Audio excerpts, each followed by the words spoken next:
Ah, vous n'étiez pas avec moi, je recommence. Le dimanche, on fête là. Un peu tous les dimanches. Le dimanche, on fête la résurrection de Jésus-Christ. Et c'est un jour précieux pour nous parce que c'est l'objet de notre foi, de notre espérance, qu'un jour, nous aussi, nous ressusciterons avec lui. Et là, je vous ai perdu, je crois. Donc voilà, quelques nouvelles de notre Église. Alors cette semaine, on va se retrouver dans ce qu'on appelle les groupes de maison. Le principe, c'est de pouvoir se retrouver à quelques-uns, peut-être à quelques familles, pour pouvoir prier ensemble, ouvrir la parole de Dieu ensemble, et puis nous encourager, et vraiment avoir des temps précieux de convivialité, de fraternité avec Dieu, au milieu de nous, qui nous rassemble. Sans lui, nous ne serions pas là. Et cette semaine, on se retrouve mardi à Forges à 20h, jeudi à Veneux et à Vulaine, et vendredi à Saint-Mamet. Alors les calendriers, vous avez vu, ce mois-ci, ça a pas mal bougé, mais voilà, on est content de se retrouver. Aussi, on a eu la joie de bien avancer dans les travaux du nouveau bâtiment, donc encore merci à tous ceux qui se mobilisent, c'était vraiment encourageant tout ce qu'on a pu vivre dans les quelques dernières semaines, on a pu vraiment voir l'avancement. Il y a aussi l'équipe de chauffagistes qui a commencé à intervenir, donc on aura même du chauffage normalement. Et là, dans les prochains jours, normalement, il y a l'entreprise de faux plafonds qui va intervenir aussi, donc ça prend forme, c'est vraiment encourageant. Par contre, c'est vrai qu'avec les entreprises, ça nous fait un rythme un peu différent parce qu'il faut qu'on arrive à tous se synchroniser. Et c'est vrai que pour les prochaines semaines, ça serait vraiment utile qu'on puisse se mobiliser pour pouvoir arriver à tenir on va dire, cette cadence-là, on va dire. Parce qu'en fait, par exemple, il y aura pas mal de ponçage, des morceaux où il faudra faire de la peinture ou autre. Donc si vous le pouvez, je vous invite vraiment à vous rendre disponible en semaine ou le samedi. Et normalement, la plupart reçoivent des messages d'Emmanuel, donc n'hésitez pas à le prévenir assez tôt, ça permettra de bien organiser la vie du chantier. Et aussi, si vous ne recevez pas ces mails, n'hésitez surtout pas à aller voir Anne-Marie qui notera vos mails, vos numéros de téléphone pour que vous puissiez aussi être informés. Anne-Marie, c'est la petite main au fond. Voilà. Voilà, donc en tout cas, merci Seigneur, et c'est vraiment encourageant. Merci aussi à tous ceux qui se mobilisent. Et voilà. Donc aussi, si vous souhaitez contribuer à ce que Dieu accomplit dans cette région, dans notre Église, vous pouvez le faire aussi en redonnant à Dieu une partie de ce qu'il nous confie, une partie de nos finances, avec le tronc, sa boîte en bois qui se trouve dans l'entrée, dans le couloir, mais aussi les informations que vous pourrez trouver sur le site internet ou dans l'entrée sur une feuille. Aussi, si vous venez pour là ou les premières fois, n'hésitez surtout pas à donner vos coordonnées. Ça vous permettra semaine après semaine de recevoir par mail les informations qui sont données le dimanche à jour. Comme ça, si jamais à un moment vous décrochez pendant les annonces, vous pouvez quand même regarder le mail. Et aussi, si vous avez des questions sur la foi chrétienne, sur la vie de l'Église, ça permettra aussi de pouvoir se rencontrer pour cela. Aussi, peut-être pour certains qui auraient peut-être des questions par rapport au baptême, n'hésitez surtout pas aussi à demander un rendez-vous pastoral. Ça nous permettra de pouvoir voir ensemble ce que la Bible dit de cet engagement qui est le début de la vie chrétienne. Et on a aussi des amis qui sont venus nous visiter et je propose de pouvoir voir comment les enfants ont grandi depuis ces quelques mois.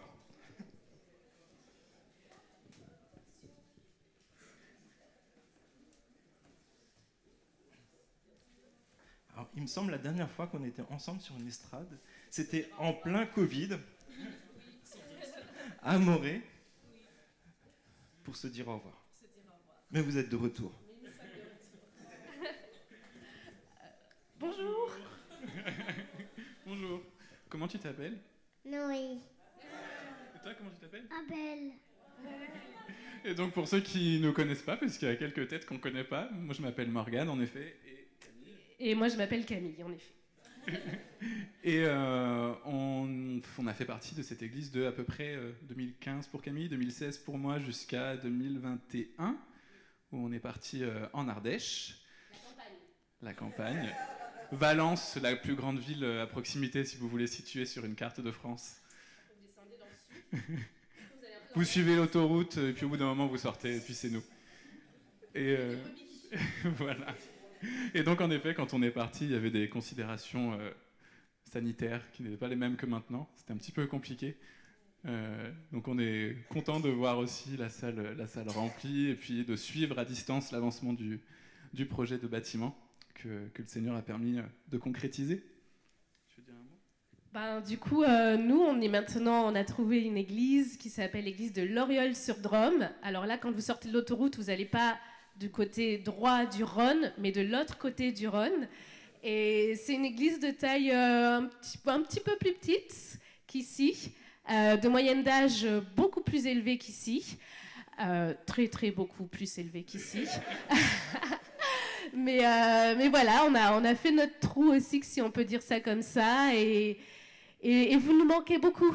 Voilà, ouais, on pense très souvent à vous, et c'est vrai qu'on se rend compte que ça faisait maintenant presque, ça se comptait en années, le nombre d'années où on ne vous avait pas revu. On a vraiment eu à cœur de venir vous saluer, vous dire que malgré les années, malgré les choses qui changent, on continue vraiment à penser à vous, et on est infiniment reconnaissant aussi pour ces 5-6 années qu'on a pu passer, où on a pu grandir en famille avec vous, et voilà.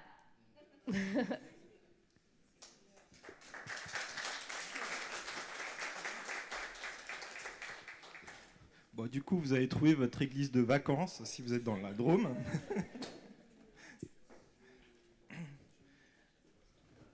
Donc je pense que j'ai rien oublié comme annonce, ça va ? Personne ne me regarde, c'est bon. Ok, on va passer à un temps qui est précieux pour nous. C'est un temps où on veut se mettre à l'écoute de Dieu, à l'écoute de sa parole. Et j'invite Herbert, qui est un des anciens, qui va aussi nous apporter la prédication. Et je vais prier pour lui. Ouais, merci. Pour nous. Oui, Père, je te remercie de tes bienfaits. Je te remercie parce que tu nous permets aussi d'avoir accès aux paroles qui nous donnent la vie pour l'éternité. La vie qui a du sens, la vie qui est abondante. Et je te prie, s'il te plaît, que tu puisses utiliser notre frère Herbert pour nous encourager, nous permettre d'être focalisés sur toi. Et je te prie d'ouvrir les yeux de nos cœurs pour que nous sachions saisir ce message d'espérance, ce message qui nous pousse à te connaître davantage. Je te prie dans le nom de Jésus. Amen. Je voulais aussi rappeler qu'il y a une nurserie qui est à disposition pendant le temps de la prédication. Normalement, est-ce que vous m'entendez bien ? Ça va arriver. Il y a des grands techniciens ici et j'ai pleinement confiance en eux. Oui, en effet, ça fait vraiment plaisir de voir certaines têtes. Et j'ai vu aussi, il y a beaucoup de nouvelles têtes. En tout cas, sentez-vous les bienvenus dans le culte. J'ai vu aussi, il y a des grands-parents qui sont là. Les parents, je me risque, je crois que les parents d'Eva. Oh, chapeau. Donc Eva, c'est quelqu'un en effet qui a fréquenté aussi l'église quelque temps. En tout cas, plaisir de vous revoir. Et nous, on continue la série de prédications sur Galates. Je disais que c'est une opération liberté. Et c'est un livre vraiment qui permet de dépouiller la foi chrétienne de toutes ces aspérités, de choses qu'on rajoute et qui ne servent absolument à rien. Et notamment des pratiques juives que les chrétiens d'origine juive essaient d'imposer aux chrétiens d'origine non juive. Et on a fait Galates 3, les 14 premiers versets la dernière fois, où c'était la foi ou la loi ou la foi. Et cette fois-ci, on fait la deuxième partie, donc les versets 15 à 29, du moment jusqu'à la fin. Et ce sera toujours donc le même titre, la loi ou la foi. Et je disais alors la première partie que la question qui est traitée ici, c'est un peu la question de l'œuf ou la poule, qui est en premier. C'est un sujet en tout cas qui passionne les chrétiens, même avant nous, la foi ou les œuvres, la foi ou la loi. L'apôtre Paul a déjà montré par le premier verset que pour lui c'est clair que c'est par la foi qu'on accède à Dieu, c'est par la foi qu'on plaît à Dieu. Et dans les versets qui suivent, il poursuit vraiment son explication. Et je vous invite à suivre avec moi la lecture. En commençant par les versets 15 à 18, où l'apôtre Paul, pour moi, veut nous montrer que Jésus est la descendance promise à Abraham et à l'humanité. Frères et sœurs, je parle ici selon les règles humaines. quand un testament est établi par un homme, personne ne peut l'annuler ni lui ajouter quelque chose. Or, les promesses ont été faites à Abraham et à sa descendance. Il n'est pas dit « et aux descendances », comme s'il s'agissait de plusieurs. Mais c'est d'une seule qu'il s'agit, à ta descendance, c'est-à-dire à Christ. Voici ce que je veux dire. Un testament que Dieu a établi, la loi survenue 430 ans plus tard ne peut l'annuler et rendre ainsi la promesse sans effet. En effet, si l'héritage venait de la loi, il ne viendrait plus de la promesse. Or, c'est par une promesse que Dieu a accordé sa grâce à Abraham.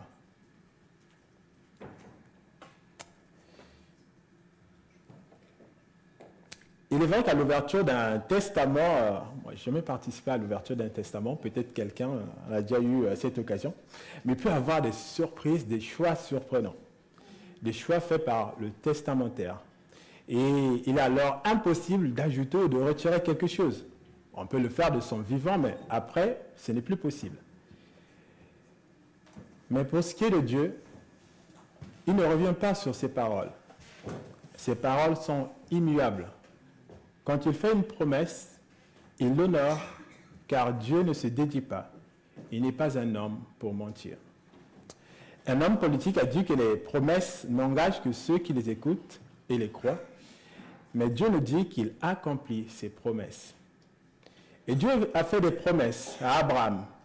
Abraham a pu voir certaines s'accomplir de son vivant, notamment celle d'avoir un fils de sa femme, Sarah, qui pourtant cumulait 2 handicaps, l'âge avancé et aussi la stérilité. Dieu accomplit ses promesses. L'une des promesses faites par Dieu à Abraham se trouve dans Genèse 22, verset 18, où Dieu dit « Toutes les nations de la terre seront bénies en ta descendance parce que tu m'as obéi. » Et le fait que la descendance ou la prospérité dans d'autres versions de la Bible ramène à Christ a fait couler beaucoup d'encre. Les commentateurs ont vraiment cherché à comprendre ce texte, et avec certaines controverses également. Et d'autant plus que verset 16, il est évoqué descendance au pluriel, alors qu'en général, on parle de descendance au singulier. On me dit la descendance et non les descendances. Bref, il s'agit peut-être de la descendance biologique d'Abraham. Mais s'il s'agissait de la descendance d'Abraham, alors tous ceux qui sont issus de lui devraient légitimement réclamer également leur héritage. Ainsi, on pourrait dire que Ismaël, qui est le fils aîné, le premier fils d'Abraham, serait concerné. Tout comme Ésaü, qui est son petit-fils, lui également devrait réclamer son héritage.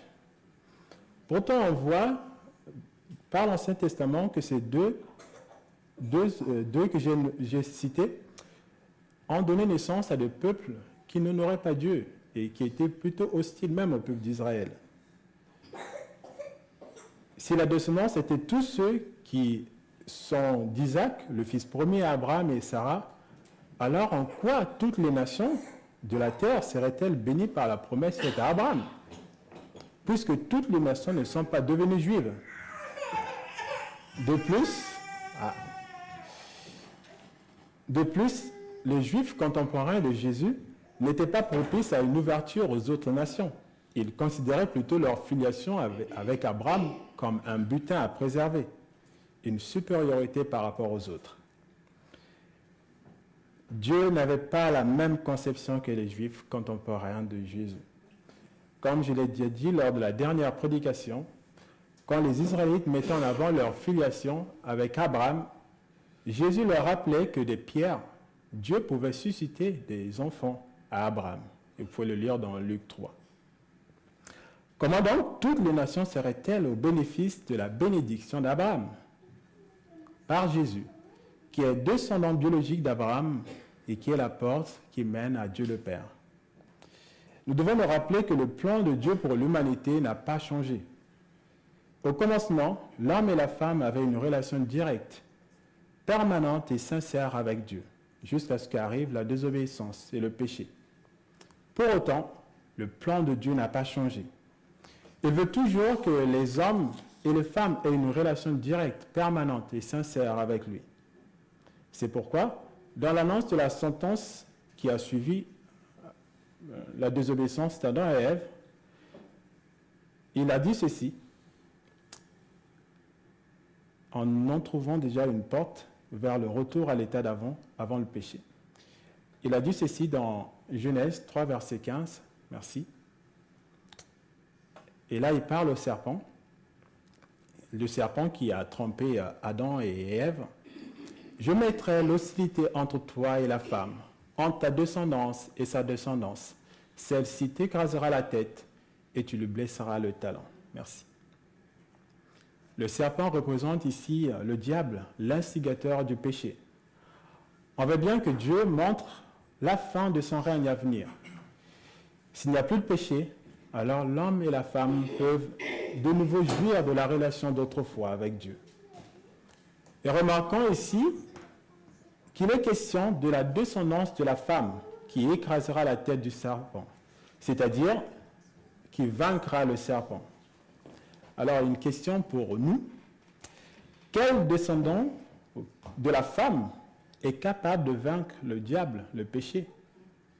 Quel descendant de la femme d'Ève est capable de vaincre le péché, le diable?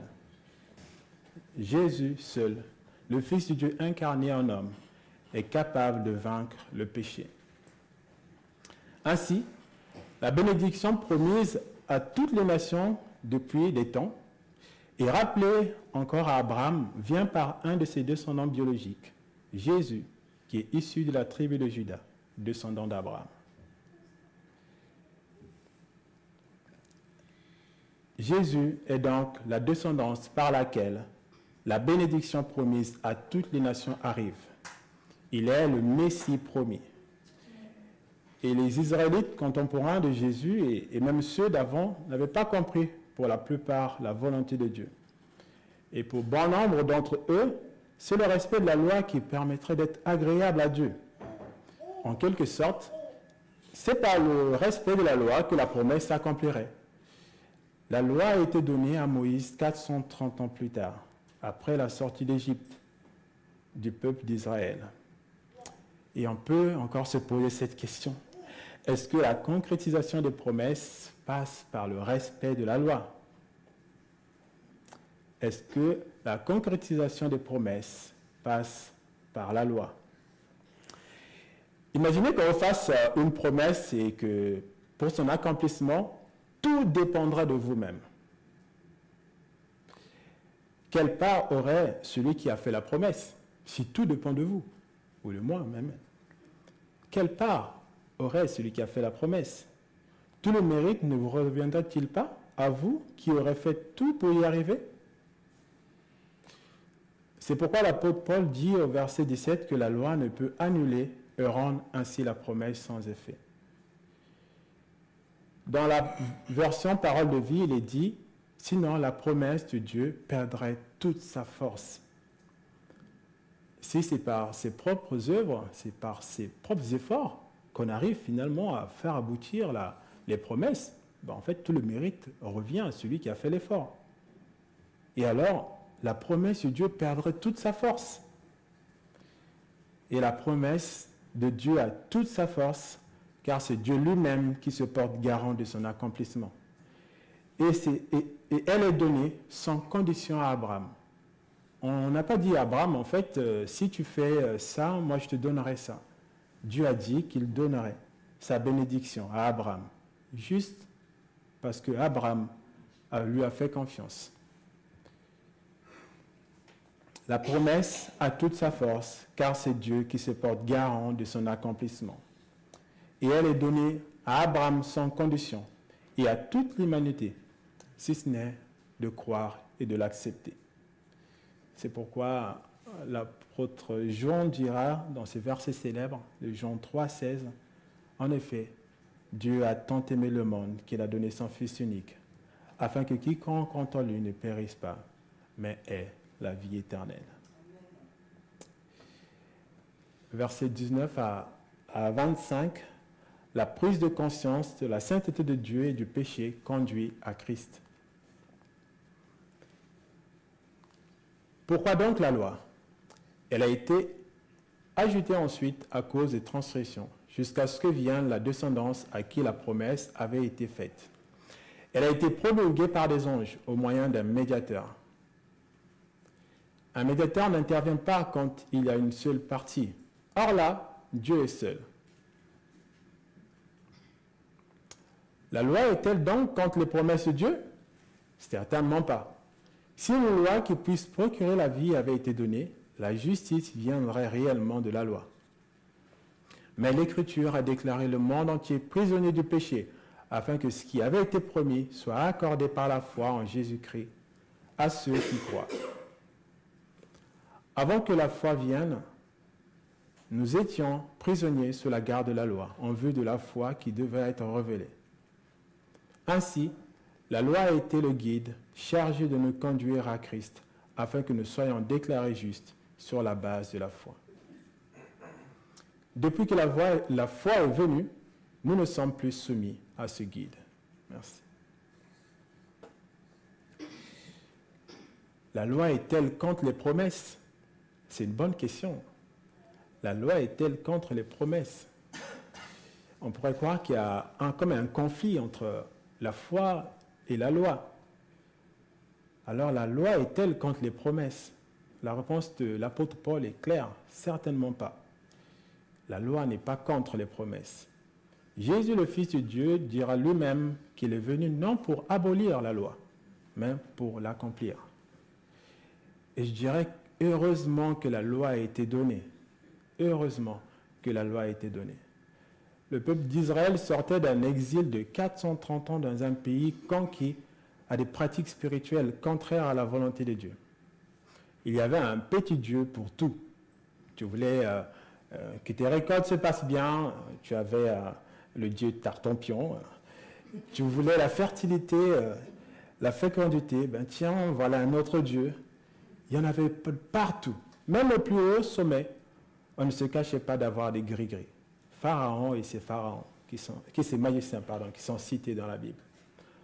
Or, toutes ces pratiques sont une abomination à Dieu, le Créateur du ciel, de la terre, de l'univers, qui désire une seule chose, que les hommes et les femmes qu'il a créés à son image puissent l'adorer lui et lui seul. C'est par ailleurs le premier commandement qu'il a donné dans la loi. Tu n'auras pas d'autre Dieu devant ma face, dans Exode 20, verset 3. Il fallait donc donner un cadre au peuple d'Israël pour éviter qu'il ne tombe dans les mêmes travers que les Égyptiens et les peuples aux alentours qui ne connaissaient pas Dieu. Sans cadre, les Israélites seraient dans la condition des hommes du temps de Noé ou de Sodome et Gomorrhe. Cette condition générale de l'humanité est aussi décrite par le prophète Ésaïe quand il dit dans la première partie de Ésaïe 53, le verset 6, « Nous étions comme des brebis égarées. » Et c'est la suite qui est importante. « Chacun suivait sa propre voie. » Sans cadre, les hommes sont comme ça. Chacun suit sa propre voie. Et sans cadre, ce serait l'anarchie qui conduirait à l'apogée du mal. Sans cadre, ce serait l'anarchie qui conduirait à l'apogée du mal. Et devant un tel spectacle de gangrène, Dieu ne peut pas rester insensible. Parce que la Bible nous rappelle que Dieu est tellement saint que ses yeux ne peuvent pas voir le mal. Et quand le mal déborde, Dieu finit par agir. Il finit par juger, et d'une manière sévère et immédiate. Et c'est ce qu'ont subi les hommes du temps de Noé, et également du temps de Sodome et Gomorrhe. Dieu a mis son jugement à exécution. Et les Israélites ont aussi failli faire les frais du jugement de Dieu à la sortie d'Égypte. À peine ils venaient de recevoir la loi de la bouche de Dieu en direct. Dieu leur a parlé directement pour leur donner l'instruction et la loi. Et voilà qu'ils se détournent en créant un veau d'or, une statue faite de main d'homme, à laquelle ils ont voulu attribuer le pouvoir de la libération de l'esclavage en Égypte. Heureusement pour eux, Moïse était là pour intercéder en leur faveur et Dieu a fait grâce. Adam et Ève, à la création, ignoraient complètement ce qu'est le mal. Quand on n'a pas connaissance du mal et du bien et que tout ce que l'on fait est bien, impeccable, il n'y a pas à rougir devant Dieu. Mais si on fait le mal, il y a un souci. Si on fait le mal, c'est qu'on ne fait plus la volonté de Dieu. Le code de la route diffère d'un pays à un autre. Ça, je pense, ce n'est pas un secret, j'espère, ce n'est pas un secret pour quelqu'un. Si en France, on roule d'une manière, on respecte certaines règles. Bon, en Allemagne, par exemple, ce ne serait pas la même chose.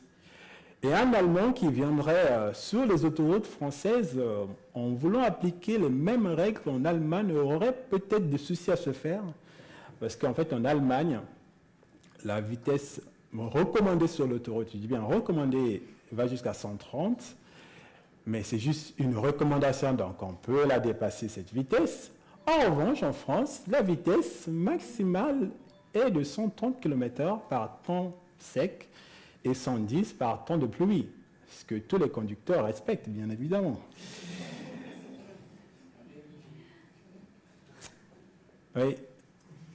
Un conducteur allemand qui dépasserait les 130 km/h ici en France, c'est vrai sanctionné. Il serait peut-être surpris, il pourrait peut-être plaider l'ignorance, mais ça ne suffirait pas pour être innocenté, pour ne pas être sanctionné. Il sera sanctionné parce qu'il a commis une infraction. Le péché par ignorance ne dédouane pas non plus de toute responsabilité. Le péché par ignorance est également sanctionnable. Alors, je redis encore, heureusement que la loi a été donnée. Heureusement que la loi a été donnée. Elle n'est pas mauvaise en soi, au contraire. Dieu, qui est omniscient, qui est 3 fois saint, aurait-il donné une mauvaise chose au peuple d'Israël? L'aurait-il donné quelque chose de toxique? Certainement pas. Dieu serait-il vicieux en quelque sorte s'il donnait aux hommes la loi comme moyen pour jouir de la promesse? Pourquoi? Parce qu'il sait qu'aucune personne sauf Jésus est capable de respecter pleinement la loi et faire toute sa volonté. Et de plus, il a dit que celui qui fait une faute contre une seule règle de la loi est coupable de tout. C'est chaud. Et la loi serait donc comme une bombe à retardement, en fait. Celui qui essaie de respecter la loi finira tôt ou tard par tomber et exploser avec, parce que malgré tous ses efforts, il finira tôt ou tard par faire quelque chose qui ne plaît pas à Dieu. Et ça, c'est à cause du péché. La loi est bonne en soi pour l'homme, pour sa relation avec Dieu, la relation verticale, et aussi pour sa relation avec les autres humains. C'est la relation horizontale. Mais l'homme et la femme, nous sommes incapables de la respecter entièrement. Et un homme a dit que la crainte de Dieu est le commencement de la sagesse. La saine crainte de Dieu est une sagesse. Et pour avoir une saine crainte de Dieu, je pense qu'il faut avoir la connaissance. Et la loi a permis justement d'avoir la connaissance. Et nous avons, nous, encore plus la Bible qui est complète et qui nous donne une connaissance assez exhaustive sur Dieu, même si il restera toujours une part d'ombre, des choses que nous ne pourrons pas maîtriser. Mais en quelque sorte, c'est un peu normal. Je dis souvent, si on maîtrise quelque chose, on peut se poser la question, c'est qui le maître? Est-ce que c'est nous ou cette chose, cette personne? Et je pense qu'on ne peut pas comprendre intégralement Dieu parce qu'il nous dépasse tout simplement. La Bible nous parle de la perfection de Dieu qui est saint et qui ne peut supporter le mal. Et même ce qui est médité dans notre cœur, il le voit. Et l'apôtre Paul parle dans Romains 9 des vases de colère que Dieu retient. Dieu retient sa colère devant le mal qu'il voit. Et le psaume 78, verset 38 nous dit pourtant, lui dans sa compassion, il pardonne la faute et ne détruit pas. Il retient souvent sa colère et ne s'abandonne pas à toute sa fureur. Heureusement que la loi a été donnée. Par justice, Dieu pourrait condamner et nous sanctionner tous dès la première faute. Il aura raison. Si on a commis une faute, on mérite le châtiment qui va avec. Mais lui, il choisit de pardonner. Il choisit de retenir sa colère. Heureusement que la loi a été donnée. Elle avait pour objectif de faire prendre conscience de la sainteté de Dieu, du cadre pour vivre en paix avec lui. Elle a aussi un rôle pédagogique sur l'incapacité à satisfaire aux exigences de Dieu et la nécessité de se repentir, de demander pardon, pour ne pas subir le même châtiment que les hommes et les femmes du temps de Noé, du temps de Sodome et Gomorrhe. Moïse est cité dans le texte comme médiateur. Alors, moi j'ai une préférence pour la version parole de vie qui remplace médiateur par intermédiaire. En effet, c'est dans cette... Dieu est seul dans la situation. Un médiateur, on a vraiment l'impression de quelqu'un qui vient réconcilier deux personnes, mais en fait, Dieu est seul dans cette situation. C'est lui qui prend l'initiative de la réconciliation avec le peuple. Non pas parce que lui se reproche de quelque chose, mais parce qu'il veut cette réconciliation avec le peuple. Et c'est lui qui charge d'une mission. Moïse, il le fait non sans mal. Valdo nous a parlé dans la prédication dans Exode, comment Moïse était réfractaire à la mission que Dieu lui avait confiée. Et c'est Dieu encore qui a équipé Moïse pour qu'il puisse réussir la mission qu'il lui avait confiée. Amener le peuple d'Israël à réaliser qu'il est son peuple, le peuple de Dieu. Et je vous invite juste à voir deux textes. Il y a beaucoup de textes aujourd'hui. Il y a deux textes dans Exode qui nous montrent cela. Exode 6, verset 7, qui dit « Je vous prendrai pour que vous soyez mon peuple. Je serai votre Dieu, et vous saurez que c'est moi, l'Éternel, votre Dieu, qui vous libère des travaux dont vous chargent les Égyptiens. » La suite. Également, Exode 29, 45. « J'habiterai au milieu des Israélites, et je serai leur Dieu. » Ah, il y a la suite. Bon, je lis la suite alors. « J'habiterai au milieu des enfants d'Israël, je serai leur Dieu. Ils connaîtront que je suis l'Éternel, leur Dieu, qui les ai fait sortir du pays d'Égypte pour habiter au milieu d'eux. Je suis l'Éternel, leur Dieu. » Et Moïse a fait une chose remarquable qu'on ne cite pas ou qu'on ne parle pas assez souvent, je trouve, mais si vous lisez Exode, vous le verrez, que Moïse s'est attelé à instruire le peuple pour que le peuple puisse connaître Dieu. Et ça, c'est vraiment fondamental. Moïse a vraiment appris au peuple d'Israël qui est Dieu, à le connaître, à l'honorer.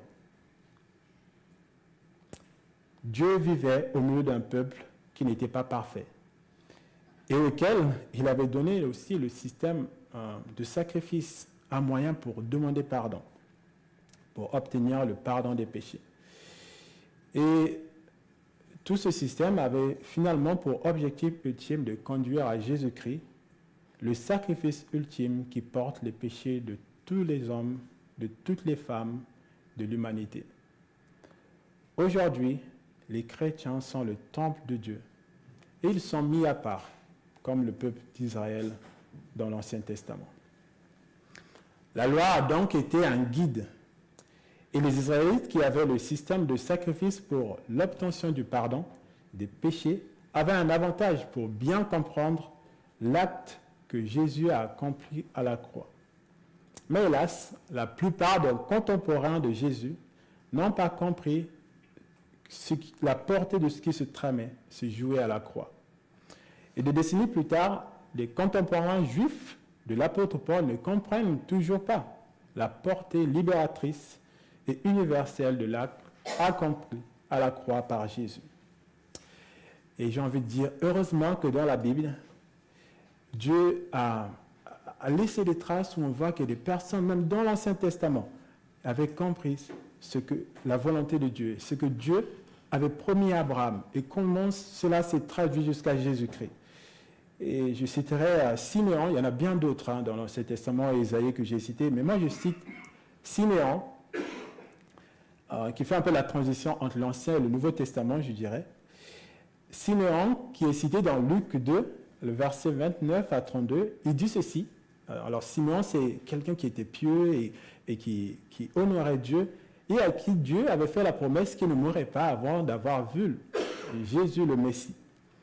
Alors, il dit ceci dans Luc 2, verset 29 à 32. « Maintenant, Seigneur, tu laisses ton serviteur s'en aller en paix, conformément à ta promesse, car mes yeux ont vu ton salut. Salut que tu as préparé devant tous les peuples, lumière pour éclairer les nations et gloire d'Israël, ton peuple. » Et ce qui est remarquable ici, c'est que Simon cite toutes les nations. Il ne parle pas que du peuple d'Israël, il cite toutes les nations. Et c'est par la foi que Dieu déclare juste celui ou celle qui commet un péché et s'en repent. Et pour comprendre un peu le système, enfin comprendre, peut-être faire un parallèle entre le système sacrificiel qui permettait d'obtenir le pardon du temps de l'Ancien Testament avant la venue de Jésus et l'acte que Jésus a accompli, voyons juste deux choses. C'est que dans l'Ancien Testament, pour offrir un sacrifice de pardon, il fallait choisir un animal qui soit sans défaut, qui soit parfait. Et Jésus-Christ également est l'homme sans défaut, l'homme parfait, qui n'a jamais commis de péché. Alors, il ne s'agit pas de perfection sur un beau nez, de belles têtes. C'est qu'aujourd'hui, les hommes, on a la possibilité, les hommes et les femmes, on a la possibilité de rectifier notre apparence, en effet. Mais il ne s'agit pas de l'apparence, mais il s'agit vraiment du cœur et de ce qui sort de notre bouche, comme dirait Jésus. Donc il y a ça, un animal qui soit sans défaut et sans tache, tout comme Jésus l'a été. Et il fallait également que le sang de cet animal puisse couler. Le coupable qui venait demander pardon devait poser sa main sur l'animal qui a été sacrifié, et comme si la faute était transférée du coupable vers l'animal. Cela peut sembler bizarre. Et il fallait avoir la foi pour croire que par cet acte, mon péché est transféré et que Dieu pardonne mon péché. C'est comme, on peut vraiment se poser la question, comment une simple foi peut produire le pardon? C'est par la foi qu'on le fait. Au temps de l'Ancien Testament, c'était ainsi, et pour nous également, ça a été le cas. Jésus-Christ est allé à la croix, il est mort, il est ressuscité, mais son sang a coulé, et c'est aussi par la foi en cet acte qu'il a accompli, qu'il accorde le pardon et la réconciliation avec Dieu le Père. Il y a aussi un transfert de nos péchés. Nos péchés transitent par Jésus, et Jésus les a pris à notre place. Il est ressuscité parce qu'il était sans tache, il est parfait. Et voilà la beauté de ce que Dieu a accompli et la promesse qu'il a faite à Abraham et à toute l'humanité. Alors si vous croyez en Jésus et l'assurance d'être déclaré juste sur la base de votre foi et de notre foi seule, et ce n'est pas moi qui le dis, mais c'est Dieu lui-même qui le dit au travers de la Bible et de sa parole. Jésus est la porte qui mène à Dieu. Et Acte 4, verset 12, dit qu'il n'y a de salut en aucun autre, car il n'y a sous le ciel aucun autre nom qui a été donné parmi les hommes par lequel nous devions être sauvés. Jésus est la porte qui mène à Dieu. Les versets 26 à 29 nous montrent que la foi en Jésus-Christ conduit à vivre par lui et pour lui. Vous êtes tous fils de Dieu par la foi en Jésus-Christ. En effet, vous tous qui avez été baptisés en Christ, vous êtes revêtus de Christ. Il n'y a plus ni juif, ni non-juif, il n'y a plus ni esclave, ni libre, il n'y a plus ni homme, ni femme, car vous êtes tous un en Jésus-Christ. Si vous appartenez à Christ, vous êtes donc la descendance d'Abraham et vous êtes héritiers conformément à la promesse. Merci. Oui, tous ceux qui ont mis leur confiance en Jésus, indépendamment de leur origine, juifs ou non-juifs, reçoivent l'Esprit Saint, et qui est l'Esprit de Dieu qui rend témoignage de l'appartenance à sa famille. Et c'est le verset 27 qui le dit. En effet, vous tous qui avez été baptisés en Christ, vous êtes revêtus de Christ. Et tout comme la promesse a été faite à Abraham, non à cause de son respect scrupuleux de la volonté de Dieu, mais sur la base de la foi qui l'a conduit à l'obéissance, Dieu accorde aussi le pardon des péchés et la réconciliation avec lui sur la base de la foi en Jésus, qui est l'agneau de Dieu qui ôte le péché du monde. Et en Christ, il n'y a plus de différence, pas de favoritisme, comme on l'a entendu dans Romains, dans la prédication sur Romains. Tous sont égaux et ont une valeur inestimable aux yeux de Dieu. Alors, tous les hommes et toutes les femmes créés à l'image de Dieu ont une valeur inestimable à ses yeux, et c'est pour ça qu'il a donné son Fils unique. Mais plus encore, les chrétiens ont une valeur encore davantage plus estimée, parce qu'ils sont enfants de Dieu. Mais est-ce que la foi suffit pour rejeter les œuvres?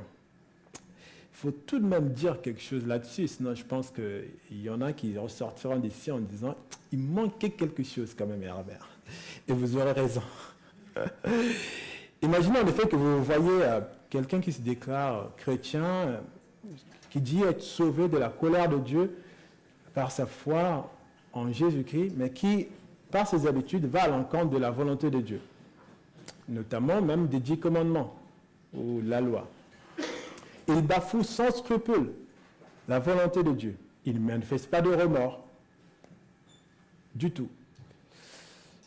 Est-ce que vous vous poserez des questions sur l'authenticité de la foi de cette personne? Vous aurez sans doute du mal à croire en sa foi. Et je ne pense pas qu'il s'agisse là de juger la personne, mais de faire juste un constat.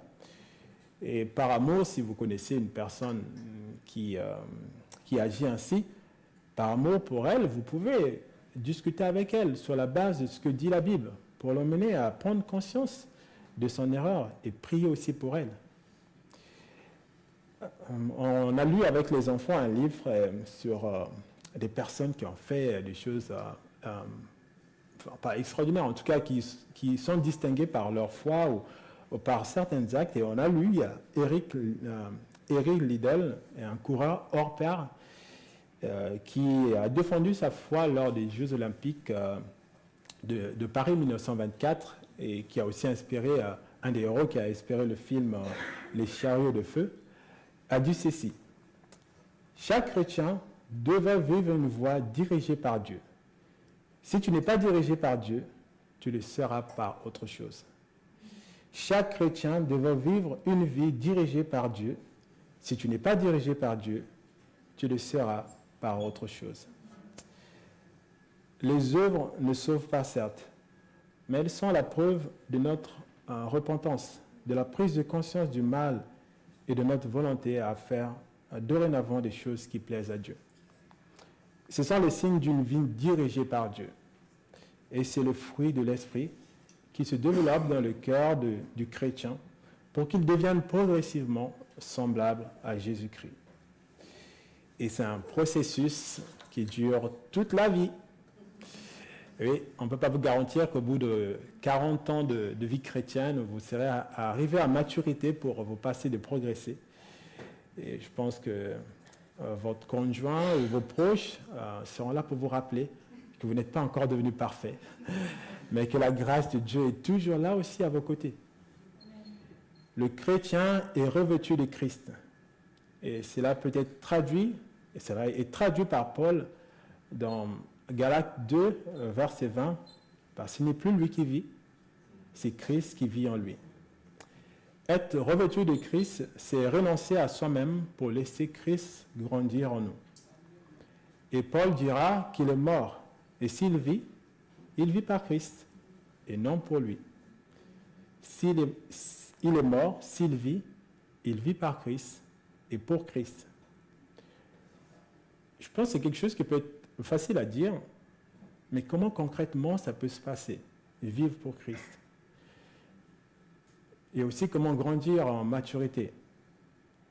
C'est vrai qu'il y a la connaissance de la Bible, mais connaître ne suffit pas en fait. Il y en a qui connaissent plein de choses, mais ce n'est pas pour autant qu'ils sont chrétiens ou qu'ils ont donné leur vie à Jésus-Christ. La clé, je pense, c'est vraiment l'obéissance. C'est l'obéissance qui nous permet de voir jour après jour si c'est Christ qui vit en nous ou c'est nous-mêmes qui continuons à vivre notre vie comme bon nous semble. Quand Dieu nous montre qu'il y a quelque chose en nous qui ne le glorifie pas, plus nous obéirons en demandant à Dieu, oui, de nous émander de ces choses-là, et plus nous grandirons en maturité, et plus nous deviendrons progressivement semblables à Jésus-Christ. Et le chrétien ne s'appartient pas à lui-même, c'est ce que dit ce texte. Il ne s'appartient pas à lui-même, il appartient à Christ. Et une chose également qui est remarquable, qui montre encore que Dieu n'est pas un Dieu qui nous tente, qui nous piège, c'est que Dieu sait que nous sommes incapables de faire tout bon. Il sait que nous sommes incapables de faire le bien de manière permanente. Alors Jésus, il a dit que sans lui, nous ne pouvons pas faire. Il le sait en fait, que sans son aide, nous ne pouvons pas y arriver. Si tu crois en Jésus comme sauveur et maître, et que tu as décidé de le laisser régner dans ta vie, tu appartiens à sa famille. Non pas à cause ou grâce à ce que tu fais, ou à ce que je fais, mais uniquement sur la base de la foi. Tout comme Abraham, qui est appelé le père de la foi dans la lettre aux Hébreux. Pour conclure, si toutes les nations étaient bénies, se traduirait par toutes les nations de la terre profiteront de la terre promise.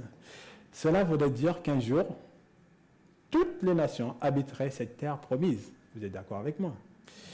Et dans les promesses de Dieu à Abraham, il y a des promesses matérielles. Celle de conquérir la terre promise, par exemple. Il y a aussi une promesse spirituelle, celle de devenir le peuple de Dieu et de vivre la proximité perpétuelle avec lui. Si les promesses matérielles sont spécifiques et propres aux descendants biologiques d'Abraham, ceux de la lignée d'Isaac et de Jacob, la promesse spirituelle concerne toute l'humanité et elle s'acquiert par la foi en Jésus. Un jour, par la foi, les chrétiens, juifs et non-juifs, seront dans un monde où il n'y aura plus de mal, plus de péché. Yes! Et je vous invite à lire Apocalypse et vous verrez cette beauté qui est annoncée. Et ce n'est pas une fable, mais c'est une vérité. Apocalypse 21, versets 22 à 24 dit, c'est l'apôtre Jean qui parle, « Je ne vis pas de temple dans la ville, car le Seigneur, le Dieu Tout-Puissant, est son temple, ainsi que l'agneau. La ville n'a pas besoin ni du soleil, ni de la lune pour l'éclairer, car la gloire de Dieu l'éclaire, et l'agneau est son flambeau. Les nations marcheront à sa lumière, et le roi de la terre y apporteront leur gloire. Voilà ce que Dieu fera un jour, et c'est une certitude. Et certes, aujourd'hui, du fait que nous, les chrétiens, sommes encore dans le monde, nous sommes encore sujets à commettre le péché. Et j'ai envie de dire, hélas, et ça fait mal de s'en rendre compte. Et le diable, qui est l'instigateur du péché, profite de toutes ces occasions de chute pour nous accuser auprès de Dieu le Père, 3 fois saint, qui a le péché en horreur. Et pourquoi? afin de provoquer la colère et la justice de Dieu contre nous. Et moi, je dis qu'il est malin et malicieux, le diable, et pervers. Il dresse des embuscades, des pots de bananes sur notre route, et à la fin, il nous accuse par la suite, dès la moindre chute. C'est vraiment très pervers. Il veut qu'une seule chose, c'est notre perte. Mais toute sa cruauté est vaine, car Hébreu nous dit ceci, Hébreu 4, versets 14 à 16. Ainsi, puisque nous avons un souverain grand prêtre qui a traversé le ciel, Jésus, le Fils de Dieu, restons fermement attachés à la foi que nous professons. En effet, nous n'avons pas un grand prêtre incapable de compatir à nos faiblesses. Au contraire, il a été tenté en tout point comme nous, mais sans commettre de péché. Approchons-nous donc avec assurance du trône de la grâce, afin d'obtenir compassion et de trouver grâce pour être secourus au moment opportun. Oui, Christ nous pardonne et nous purifie et nous lave de toute iniquité. Oui, celui ou celle qui met en Jésus une pleine confiance a une délivrance qui est complète. Celui ou celle qui met en Jésus une pleine confiance a une délivrance qui est complète. Et je finirai juste par ça, tout comme le peuple d'Israël, les chrétiens ont aussi une mission, celle de propager l'évangile, la bonne nouvelle du salut en Jésus-Christ. Les églises ne sont pas des clubs fermés aux élites, mais ouverts à toute personne qui reconnaît sa faiblesse et son besoin de Christ. Prions. Oui, Seigneur, merci parce que c'est toi qui as fait la promesse et c'est aussi toi qui as concrétisé cette promesse en Jésus-Christ.